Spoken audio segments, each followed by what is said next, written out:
This is Dr. Corey Maas, the Maas Clinic and Appearance Care Center on Looking Your Best. I want to talk specifically today about post-operative care instructions after otoplasty, which is the procedure, as many know, where we're reshaping the ear. And there's different kinds of otoplasty because there's different ear deformities, but the most common ear deformity is where the ears are outstanding. They're sticking out too far. And when we do that reshaping procedure, there's a couple of procedures or techniques that are used. The mastoid technique, which we've talked about before, where there's a suture technique, and cartilage splitting or partial cartilage splitting techniques, where we're reshaping the cartilage. So once I've made these changes to the cartilage and really repaired the skin, so there is a suture line behind the ear, and that's a combination of dissolvable and not dissolvable stitches. Sometimes in kids we'll just use the dissolvable ones that you don't have to take out. Then we'll put a dressing in the ear, and it's really put in a very specific way with lots of ointment and cotton balls that I wrap around the ear and pack every little contour of the ear, the helix, the anahelical notch, the conchal bowl out to the antitragus and the tragus itself, and it's really sandwiched in this nice little layer of cotton balls and ointment. And then over that I'll put soft cotton and a special type of wrap that we call a mastoid suture, and it's really, in most patients, I'm doing both ears, so it's a bilateral or both sides mastoid suture. That dressing will stay on, and I'll ask you just to keep it on for somewhere between 3 and 5 days.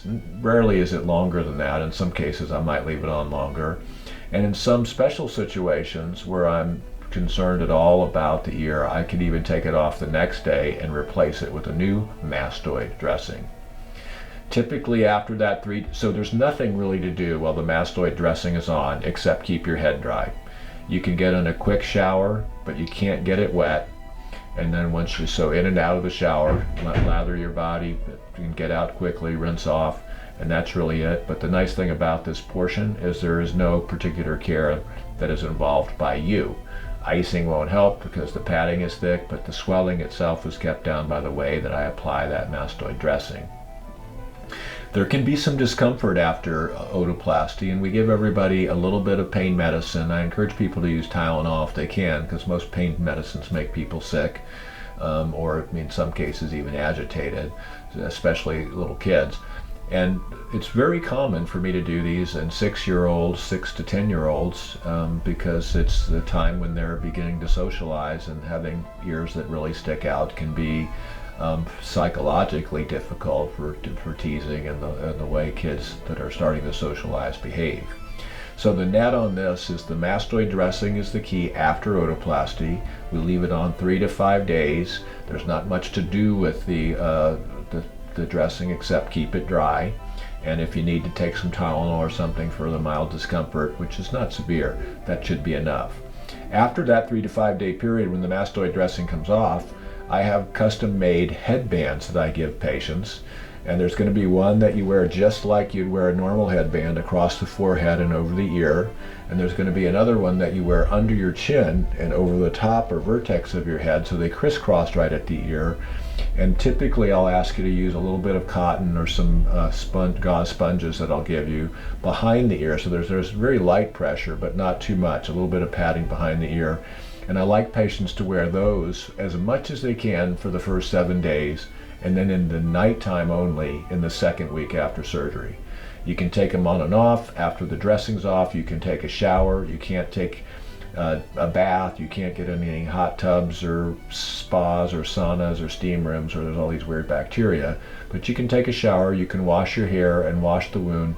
No soaking for long periods of time, but you dry the wound, dab it dry with the towel or washcloth, and then apply a nice layer of ointment over the incision. That's pretty much always only behind the ear, so it's not visible. And what that does is reduces the swelling of the ears and get you back to normal more quickly.